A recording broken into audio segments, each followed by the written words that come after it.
زہرا ایک مشہور ڈانسر تھی۔ اس کی محفلیں شہر بھر میں مقبول تھیں اور اس کا نام ہر بڑی تقریب میں سنا جاتا تھا۔ مگر اس شہرت کے باوجود اس کی زندگی میں ایک عجیب سا خلا موجود تھا۔ وہ اپنے فن میں مہارت رکھتی تھی، مگر دل کی گہرائیوں میں اکثر تھکن، بے آرامی اور ایک نامعلوم سا ادھورا پن محسوس کرتی تھی۔ رقص اس کا ذریعہ روزگار بھی تھا اور اس کا ہنر بھی، لیکن یہ ہنر اسے کبھی اندرونی سکون نہ دے سکا۔ تالیاں بجتی رہتی تھیں مگر اس کا دل خاموش رہتا تھا۔ شہرت کی چمک نے اس کے ارد گرد تو حلقہ بنا رکھا تھا، مگر اس کے اندر ایک مسلسل اندھیرا ٹھہرا ہوا تھا۔ ایک رات محفل ختم ہونے کے بعد جب وہ ڈریسنگ روم میں بیٹھی تھی، اس کے چہرے پر آرائش تھی مگر دل بدستور بے قرار تھا۔ اسی لمحے دروازے پر دستک ہوئی۔ اس نے دروازہ کھولا تو سامنے سفید لباس میں ایک بزرگ درویش کھڑے تھے۔ ان کا چہرہ سادگی اور نورانیت سے بھرا ہوا تھا۔ درویش نے نرم لہجے میں کہا، بیٹی، روشنی ہمیشہ محفلوں میں نہیں ہوتی۔ بعض اوقات انسان کو اپنی اصل روشنی اپنے اندر تلاش کرنا پڑتی ہے۔ تم رقص کرتی ہو مگر تمہارا دل سکون نہیں پاتا۔ تم تلاش میں ہو مگر تم خود نہیں جانتی کیا تلاش کر رہی ہو۔ زہرا ان الفاظ سے حیران رہ گئی۔ اسے لگا جیسے کسی نے اس کی خاموشیوں کو آواز دے دی ہو۔ اس نے آہستہ سے کہا، میں واقعی اپنی ہی زندگی میں الجھی ہوئی ہوں۔ مجھے خود سمجھ نہیں آتا کہ میں کیا چاہتی ہوں۔ درویش نے مسکرا کر جواب دیا، جو سوال اپنے اندر اٹھتا ہے وہی اصل سفر کی شروعات ہوتا ہے۔ اگر تم چاہو تو میں تمہیں وہ راستہ دکھا سکتا ہوں جہاں دل کو ٹھہراؤ ملتا ہے اور انسان اپنے مقصد سے آشنا ہوتا ہے۔ یہ بات زہرا کے دل کو چھو گئی۔ اس رات اس نے پہلی بار محسوس کیا کہ شاید زندگی صرف اسٹیج، رقص اور تالیوں تک محدود نہیں۔ شاید اس کے لیے کوئی دوسرا راستہ بھی موجود ہے، ایک ایسا راستہ جہاں سکون اور شناخت ملتی ہے۔ اسی لمحے زہرا نے فیصلہ کیا کہ وہ اس درویش کی بات کو سمجھے گی اور اس راستے کو تلاش کرے گی۔ یہی اس کے روحانی سفر کی ابتدا تھی۔ زہرا نے اپنی زندگی میں پہلی بار کسی اجنبی کے لفظوں کو اتنی سنجیدگی سے لیا تھا۔ اگلی ہی صبح وہ وہی راستہ اختیار کرنے نکلی جس کا اشارہ درویش نے دیا تھا۔ شہر کی چمکیلی سڑکوں سے دور ایک خاموش درگاہ کے قریب درویش روزانہ فجر کے بعد بیٹھا کرتا تھا۔ زہرا وہاں پہنچی تو اسے وہی سادگی، وہی نور اور وہی سکون نظر آیا جس نے پہلی رات اسے متاثر کیا تھا۔ درویش نے اسے بیٹھنے کا اشارہ کیا اور کہا، بیٹی، انسان کا اصل بدلاؤ باہر کی تبدیلی سے نہیں، اندر کے سفر سے شروع ہوتا ہے۔ پہلا قدم یہ ہے کہ تم اپنے دل کو شور سے نکال کر خاموشی میں لاؤ۔ زہرا نے دھیرے سے پوچھا، اور میں یہ کیسے کر سکتی ہوں؟ درویش نے جواب دیا، ذکر سے، شکر سے اور اپنے نفس کو پہچاننے سے۔ تمہاری زندگی میں جو محفلیں تھیں وہ صرف جسم کا رقص تھیں، اب جو محفل تم میں جاگے گی وہ دل کا رقص ہوگی۔ اسی دن سے زہرا نے درگاہ پر آنا شروع کر دیا۔ پہلے اسے بہت عجیب لگتا تھا۔ کسی محفل میں روشنیوں کا شور نہیں، نہ موسیقی، نہ تالی، صرف آہستہ بولے گئے کلمات، دلوں کی بے ساختہ آنسوؤں والی دعائیں اور خاموشی میں گونجتا اللہ کا ذکر۔ زہرا نے پہلی بار محسوس کیا کہ دل بھی کبھی کبھی ایک تھکے ہوئے جسم کی طرح سکون چاہتا ہے، پناہ چاہتا ہے۔ وہ روز ڈانسر کی پہچان کے بغیر ایک عام مختصر دوپٹہ اوڑھے چپ چاپ بیٹھ کر ذکر سنتی اور واپس لوٹ جاتی، لیکن اس کے اندر تبدیلی اس خاموشی سے زیادہ تیزی سے ہونے لگی تھی۔ اس نے اپنی محفلوں میں ناچنے کے انداز میں بھی فرق محسوس کیا۔ اب وہ خود کو مصنوعی چمک میں الجھتا نہیں دیکھتی تھی۔ وہ جیسے جیسے ذکر کی طرف بڑھتی جا رہی تھی، ویسے ویسے اس کے دل کے اندھیرے دور ہونے لگے تھے۔ درویش ایک دن اسے کہنے لگا، بیٹی، جب انسان اپنے اندر جھانکنا شروع کرتا ہے تو کائنات بھی اس پر اپنے راز کھولنے لگتی ہے۔ تم ابھی صرف سفر کے دروازے پر کھڑی ہو، آگے جو کچھ ہے وہ تمہاری سوچ سے بھی زیادہ بدل دینے والا ہے۔ زہرا نے خاموشی سے سر جھکا لیا۔ اس کے دل میں پہلی بار کسی راستے پر یقین جاگا تھا۔ یہ وہ مرحلہ تھا جہاں ایک ڈانسر پہلی بار روحانی دنیا کے دروازے پر قدم رکھ رہی تھی۔ درویش کی صحبت نے زہرا کو وہ سکون دیا تھا جسے وہ برسوں سے تلاش کر رہی تھی، مگر سفر کا اصل امتحان تب شروع ہوا جب اس نے اپنے اندر موجود کمزوریوں، خوفوں اور خواہشات کا سامنا کرنا چاہا۔ ظاہری تبدیلی آسان تھی، درگاہ آنا، ذکر سننا، خاموشی اپنانا، لیکن اصل جدوجہد اس کے باطن کے ساتھ تھی۔ ایک دن درویش نے اسے فرمایا، بیٹی ظاہری راستہ ہر کوئی اختیار کر لیتا ہے، مگر مرشد بننے کے سفر میں سب سے بڑا قدم نفس کا سامنا ہے۔ جو خود پر جیت پاتا ہے وہی دوسروں کو روشنی دکھانے کے قابل ہوتا ہے۔ یہ بات زہرا کے لیے نئی مگر گہری تھی۔ وہ سمجھ تو گئی تھی کہ تبدیلی کی خواہش کافی نہیں، اس خواہش کے لیے قربانی بھی چاہیے۔ زہرا نے سب سے پہلے رات کی محفلیں چھوڑ دی۔ یہ اس کا پہلا بڑا فیصلہ تھا۔ وہ محفلیں جنہوں نے اسے شہرت دی، عزت دی، روزگار دیا، انہیں چھوڑنا کسی قربانی سے کم نہ تھا۔ لیکن جب اس نے پہلی رات رقص گاہ کی بجائے گھر کے ایک چھوٹے سے کمرے میں بیٹھ کر خاموشی اختیار کی، اس کے اندر ایک غریب مگر سچا سکون اترا۔ اس نے دوسرا قدم یہ اٹھایا کہ اپنے دل کی تلخیوں کا سامنا کیا۔ سالوں کی تنہائی، غربت کی مار، لوگوں کی نظر کا طنز، یہ سب زہرا کے دل میں زخمی یادوں کی چبھن بن کر رہ گئی تھی۔ دعا، ذکر اور معرفت کا دروازہ۔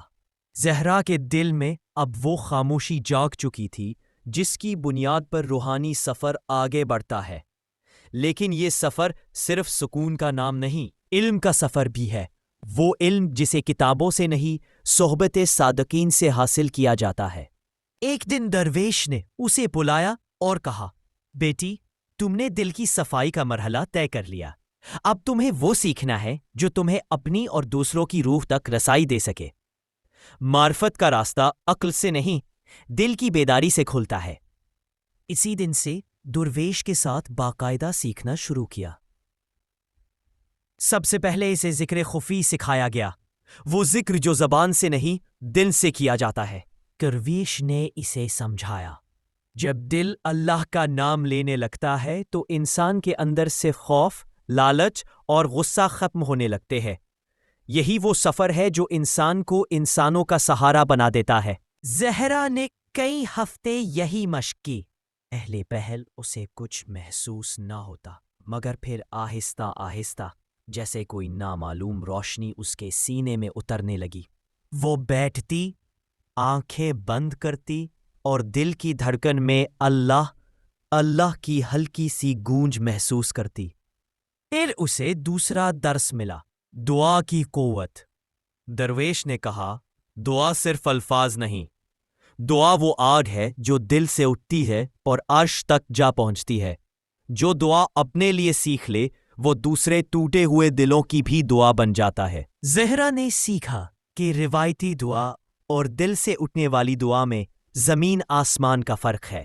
اس نے پہلی بار اپنی والدہ، اپنے گزرے ہوئے وقت اور اپنی تکالیف کے لیے سچی دعا کی۔ وہ دعا ایسی تھی کہ اس کی آنکھوں سے بہنے والے آنسو اس کے ماضی کی دھول کو دھونے لگے۔ تیسرا مرحلہ تھا خدمت کا درس۔ درویش نے اسے بتایا، راہ طریقت میں علم کا کوئی فائدہ نہیں اگر وہ خدمت میں نہ ڈھلے۔ جو ہاتھ اٹھائے وہ صرف دعا کے لیے اٹھیں، جو قدم چلے وہ صرف مخلوق کی بھلائی کے لیے چلے، کیونکہ جو انسان لوگوں کا سہارا بنتا ہے اللہ اسے اپنا سہارا عطا کر دیتا ہے۔ اس دن زہرا نے پہلی بار درگاہ کے باہر کھانا تقسیم کرنے میں مدد کی۔ لوگ اسے پہچانتے تھے، کوئی حیران ہوا، کوئی شرمندہ، لیکن زہرا کے چہرے پر پہلی بار غرور نہیں، عاجزی دکھائی دی۔ ایک بزرگ عورت نے اس سے کہا، بیٹی، تمہاری آنکھوں میں ایک روشنی ہے، کیا تم وہی زہرا ہو جو محفلوں میں ناچتی تھی؟ زہرا نے مسکرا کر جواب دیا، ہاں، مگر وہ زہرا اب پرانی ہو گئی ہے، اب میں اپنے دل کا ناچ دیکھ رہی ہوں۔ یہ وہ لمحہ تھا جب اس نے محسوس کیا کہ اس کے اندر صرف بدلاؤ نہیں آیا بلکہ ایک نیا وجود جنم لے چکا ہے۔ وہ اب صرف سیکھنے والی نہیں رہی تھی، وہ اب آنے والے وقت میں سکھانے کے قابل بن رہی تھی۔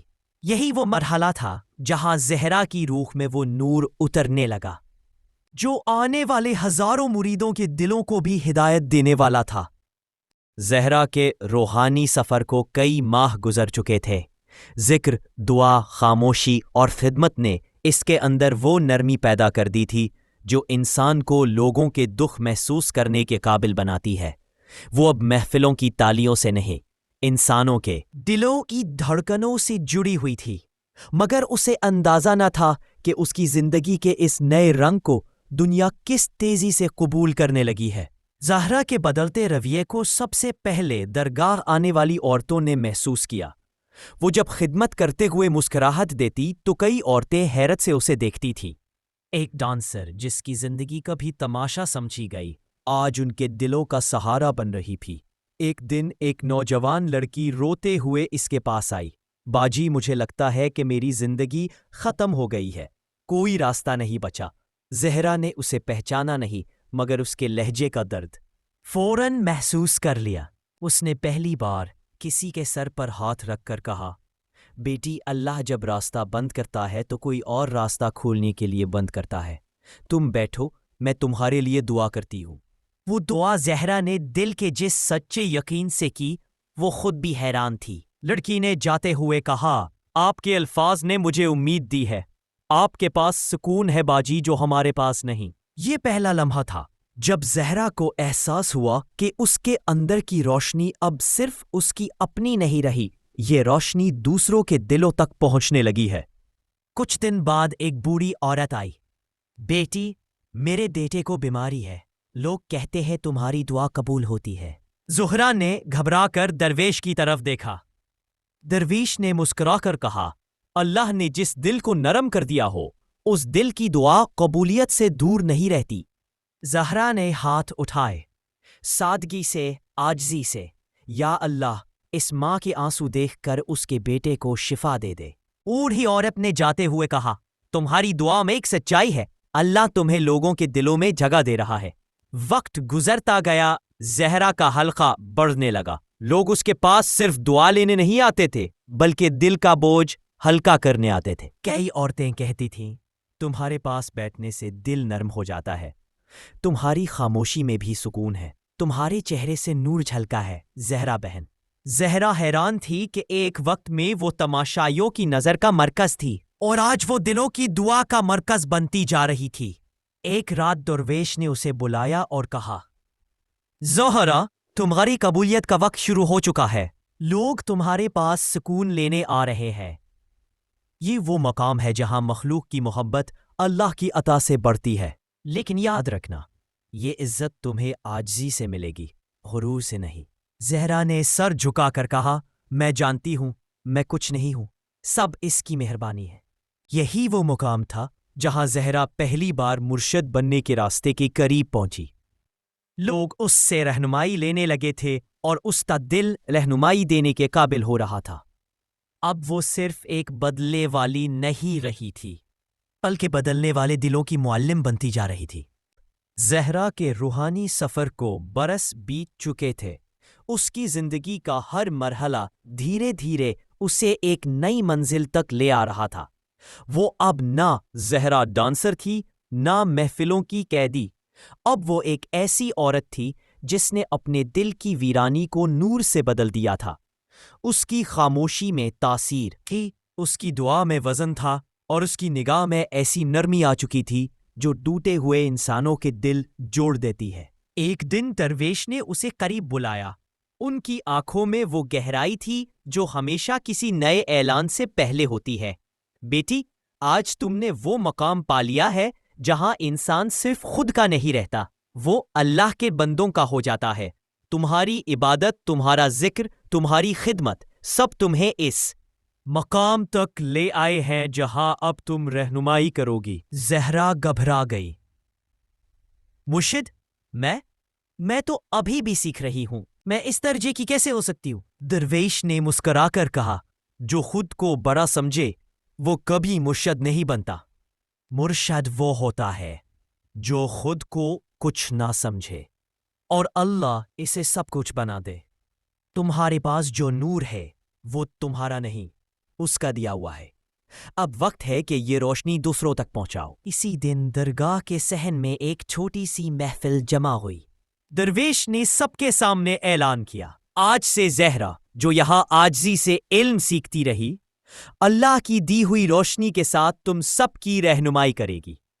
جو دل سکون چاہیں گے وہ اس کے پاس آئیں گے، جو دعا مانگیں گے اس کی دعا میں برکت ہوگی۔ یہ سنتے ہی کئی لوگ آگے بڑھے، عورتیں، بوڑھے نوجوان سب اس کے قدموں کے پاس آ کر بیٹھ گئے۔ ایک عورت نے کہا، بی بی، ہمیں وہ سکون ملتا ہے جو برسوں سے کھو چکے تھے۔ ایک مرد بولا، آپ کے لفظوں میں وہ تاثیر ہے جس سے امید پیدا ہوتی ہے۔ زہرا کی آنکھوں سے بے اختیار آنسو بہہ نکلے۔ وہ جانتی تھی کہ آج اس کے لیے ایک نیا سفر شروع ہوا ہے، ایک ایسا سفر جہاں اسے اپنے لیے نہیں، دوسروں کے لیے جینا تھا۔ وقت گزرتا گیا اور زہرا کے مریدوں کی تعداد بڑھتی گئی۔ کوئی اپنے دکھ لے کر آتا، کوئی بے بسی، کوئی رشتوں کی ٹوٹ پھوٹ، کوئی بیماری، اور زہرا ہر دل کو وہی پیغام دیتی جو اس نے خود سیکھا تھا، اللہ سے جڑ جاؤ، دل خود بخود روشن ہو جائے گا۔ وہ اب محفلوں کی ناچنے والی نہیں، بلکہ دلوں کو گریا کی کیفیت دینے والی مرشد بن چکی تھی۔ اس کی نظروں کی نرمی، اس کے لفظوں کی سچائی اور اس کی دعا کی طاقت نے ہزاروں دلوں کو بدل دیا۔ آخر کار لوگ اسے زہرا مرشدہ کہنے لگے، ایک ایسا نام جو کبھی اس نے سوچا بھی نہ تھا، ایک ایسی منزل جو اس نے کبھی مانگی بھی نہ تھی، لیکن اللہ نے اسے اس کے صبر، اس کی عاجزی اور اس کی تلاش کے بدلے عطا کر دی تھی۔ یوں ایک ڈانسر کا سفر طریقت کے راستے سے ہوتا ہوا ہزاروں مریدوں کے مرشد تک مکمل ہوا، اور اس کے دل کی ویرانی ہمیشہ کے لیے نور میں بدل گئی۔